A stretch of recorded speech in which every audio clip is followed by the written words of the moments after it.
Baiklah, saya akan menjelaskan tentang konsep dasar metode piramida.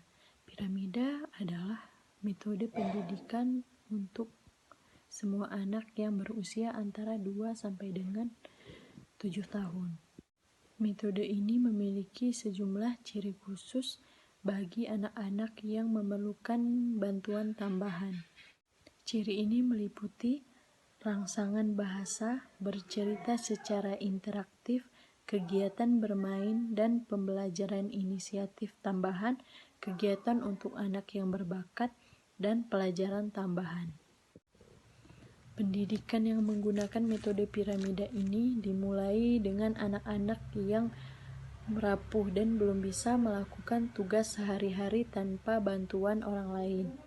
Dan pada saat yang sama merangsang anak-anak untuk jauh dari kita sehingga mereka bisa belajar untuk melakukannya sendiri. Piramid didasarkan pada sebuah teori baru, gabungan teori Piaget dan Vygotsky yang menjangkau jauh ke luar karya mereka. Teori ini membuka perspektif baru bagi pendidikan anak usia dini, berlawanan dengan teori Piaget yang terdiri atas tahap perkembangan tetap. Teori sistem dinamis terdiri atas serangkaian siklus jangka panjang dan jangka pendek yang dinamis pada masa awal kehidupan. Sepanjang siklus pertumbuhan ini, anak belajar dan mempelajari kembali keterampilan baru melalui pengaturan diri dan penyangga oleh orang dewasa.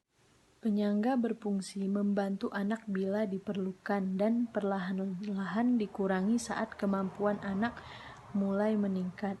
Ada perbedaan besar antara perkembangan melalui pengaturan diri dan perkembangan dengan tumpuan. Dengan pengaturan diri, anak bisa meraih tingkat perkembangan yang normal atau lebih rendah.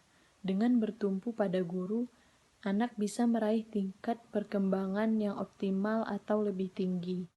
Teori piramida ini merupakan sebuah teori baru dari gabungan teori Piaget dan Vygotsky yang disebut teori sistem dinamis. Dalam membuat kurikulum piramida, guru yang memberikan ruang fisik dan psikologi agar anak mampu mengatur dirinya dengan bermain dan pembelajaran inisiatif.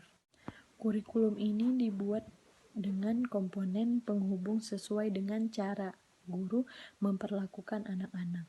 Kurikulum yang diambil dari teori kasih sayang ini mencakup keamanan dan kesejahteraan, dukungan emosional, pengasuhan dan pemahaman, rasa hormat dan kemandirian, struktur dan peraturan, dan membuka perspektif untuk menjelajahi dunia.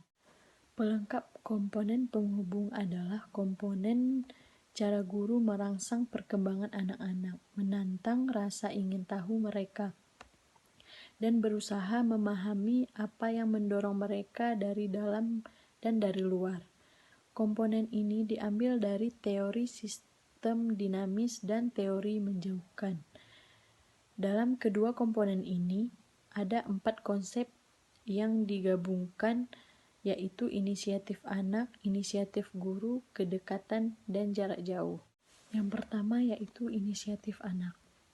Menurut Piaget, anak-anak memiliki kekuatan kognitif yang cukup untuk mengarahkan perkembangan mereka. Hal ini dilakukan dengan menghadapi benda-benda yang ada di lingkungan fisik dan sosial mereka. Inisiatif anak adalah awal dan akhir dari proses pendidikan. Tujuan pertama metode piramida adalah mendukung dan mengoptimalkan kemampuan anak untuk mengambil inisiatif. Tujuan ini juga merupakan tujuan utama, karena selanjutnya anak harus bisa mengatur kehidupannya sehari-hari dengan mandiri. Yang kedua yaitu inisiatif guru. Inisiatif guru adalah hal yang sangat penting dalam proses pendidikan. Peranan guru dalam pendidikan adalah menopang anak-anak dalam perkembangan mereka yang tidak bisa dicapai tanpa bantuan. Guru bisa mendukung anak selama permainan dan pembelajaran inisiatif dengan memancing anak untuk berinisiatif. Yang ketiga yaitu kedekatan. Saat mendidik anak, harus ada kasih sayang yang kuat antara guru dan anak. Anak harus merasa bahwa guru itu harus selalu berada di dekatnya. Ini membuat anak merasa cukup aman, nyaman, tenang, dan bergerak maju dan untuk menjelajahi dunia. Guru memberikan kebebasan ini kepada anak, tapi pada saat yang sama menciptakan struktur yang jelas dan menetapkan peraturan. Peraturan ini tidak dibuat untuk membatasi anak, tapi untuk menunjukkan di mana ada ruang untuk bermain dan belajar. Struktur dan peraturan juga memberi rasa aman kepada anak. Dalam lingkungan yang aman, anak-anak mengambil inisiatif dan menjelajahi dunia. Yang selanjutnya yaitu jarak jauh. Jika guru sedang dekat dengan anak, guru harus menghilangkan jarak. Guru harus mulai mendekati anak pada situasi saat ini, menggunakan apa yang bisa diamati secara langsung dengan panca indera yang melibatkan materi konkret. Maksud dari jarak jauh ini adalah materi yang diberikan oleh guru tidak jauh dari kehidupan anak atau dari diri anak. Guru harus menyiapkan pelajaran yang bisa langsung diamati oleh panca indera anak. Assalamualaikum warahmatullahi wabarakatuh. Saya Melinda Sukma akan menjelaskan tentang 3 kecerdasan piramida. Yang pertama yaitu kecerdasan emosi. Yang kedua kecerdasan spiritual, dan yang ketiga perilaku prososial remaja. Yang pertama yaitu kecerdasan emosi.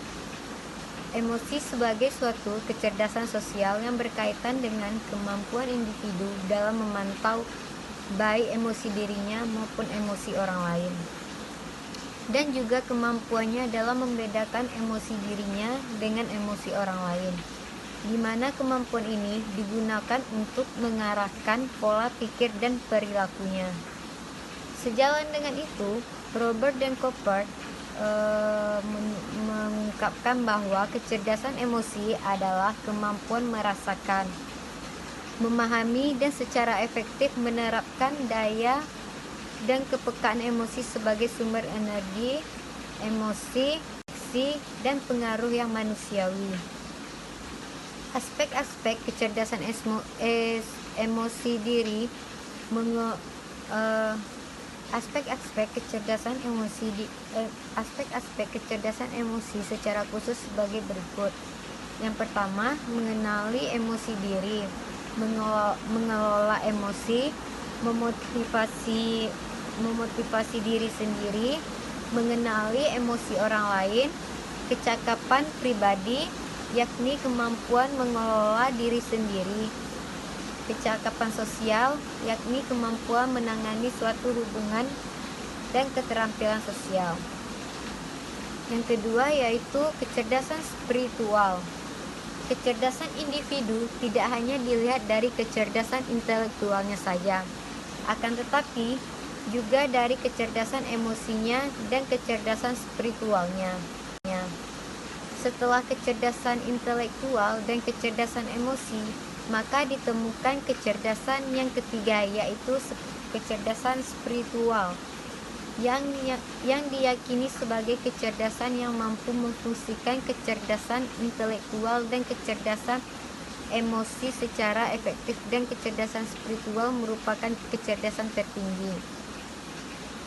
Menurut Zohar dan Mursal dalam Sukidi 2004, adapun aspek-aspek kecerdasan spiritual antara lain yaitu kemampuan bersikap fleksibel, tingkat kesadaran yang tinggi, kemampuan untuk menghadapi dan memanfaatkan penderitaan. Yang ketiga yaitu kecerdasan prososial, perilaku prososial. Perilaku prososial dapat dimengerti sebagai perilaku yang menguntungkan penerima. tetapi tidak memiliki keuntungan jelas bagi pelakunya. Menurut Baron dan Baini dalam Tridayaksini dan Haudaina menyatakan bahwa perilaku prososial mempunyai maksud untuk menyokong kesejahteraan orang lain. Dengan demikian, kedermawanan, persahabatan, kerjasama, menolong, menyelamatkan, dan pengorbanan merupakan bentuk-bentuk perilaku prososial. Bentuk-bentuk perilaku prososial yang hampir sama dengan di atas yaitu altruisme, murah hati, kesediaan untuk bersikap dermawan pada orang lain.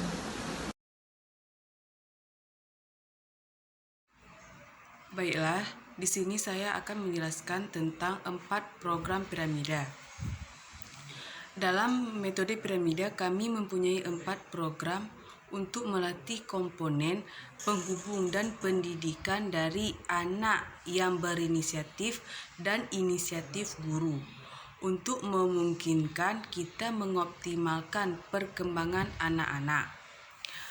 2 program yang dimulai oleh anak-anak adalah bermain dan pembelajaran berinisiatif. Kemudian 2 program lain yang dimulai oleh guru adalah proyek dan kegiatan berurutan. Dalam metode piramid, kami sangat berfokus pada fakta bahwa anak-anak harus mengatur diri mereka sendiri. Anak-anak dirangsang oleh permainan dari lingkungan pembelajaran, kaya dan mendorong untuk mengambil inisiatif dalam membuat pilihan bagi diri mereka dalam bermain dan kegiatan pembelajaran. Namun, kami tahu bahwa anak-anak tidak bisa mempelajari semuanya sendiri. Sesungguhnya mereka belajar banyak dari anak-anak lain dan khususnya dari guru mereka. Inisiatif guru diperlukan untuk mengajari anak-anak hal-hal baru.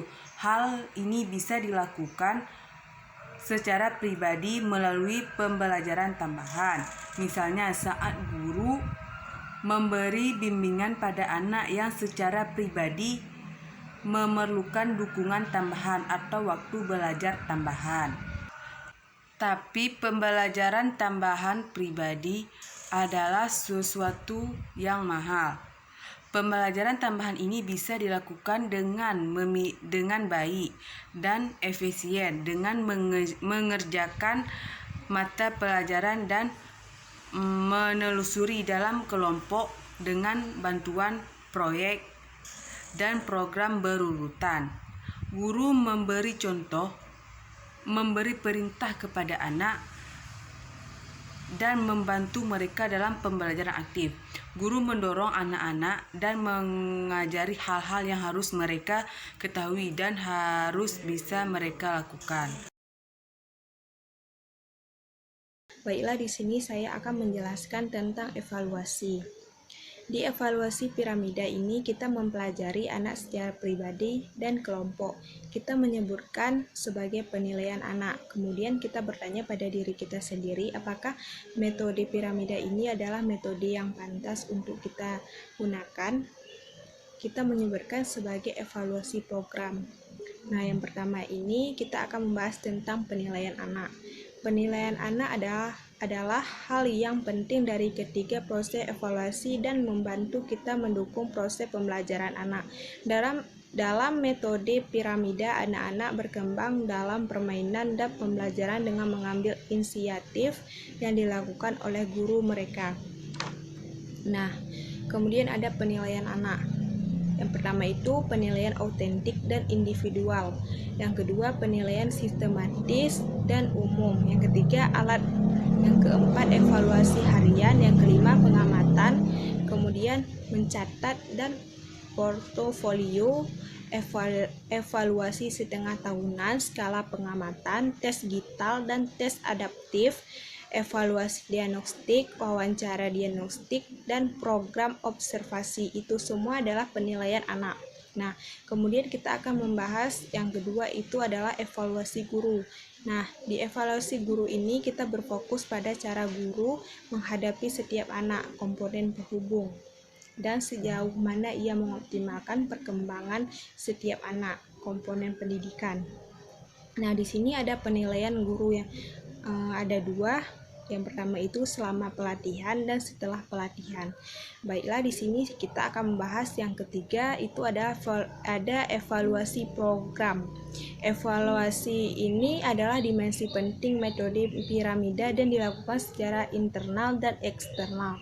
Yang keempat itu ada evaluasi pembimbing, yang dimana evaluasi ini kita menguji semua anak yang mengikuti metode piramida selama setengah tahun bagi semua anak ini. Skor kemampuan bahasa, berpikir, dan ruang dan waktu sudah diketahui. Sekian dari saya, lebih dan kurang saya mohon maaf. Wassalamualaikum warahmatullahi wabarakatuh.